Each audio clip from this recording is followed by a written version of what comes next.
وقلة احترام، بس الحقيقة ان محمد صبحي مش محتاج حد يعلمه يعني ايه فن. الفرق بين النقد والإهانة ان النقد بيرفع صاحبه، لكن الإهانة بتفضح صاحبها. دي بقى ما نلاقيش حاجه نداري بيها على موضوع السواق يا عيني حرام اللي حصل له، فنصدر فتنه ونوقع شعبين في بعض عشان نغلوش وننسى على عمله السواق او ننسى عمله السواق. المسكين يا عيني كان بيجري وراه في العربيه ولا عبط ابنه طبعا محروق دم ومهموم، ولا فنعمل ايه؟ نغلوش. احنا صاحيين مش هيتغلوش. فيلم بقاله شهرين بيتهاجم، اشمعنى قررت تتحفنا برايك بعد مشكله السواق المسكين؟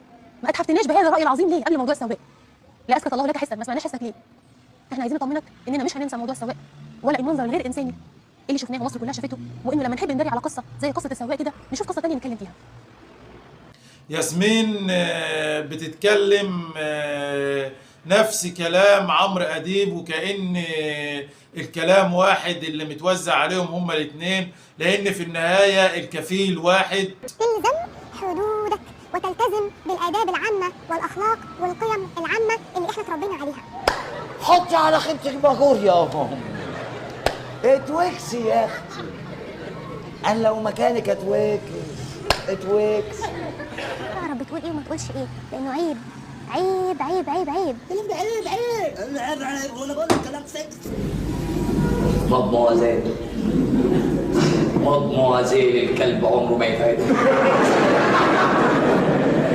وهو الطبيعي في الزمن اللي احنا عايشين فيه ده لما يتعمل فيلم كبير زي فيلم الست أم كلثوم، المفروض نسمع نقد محترم.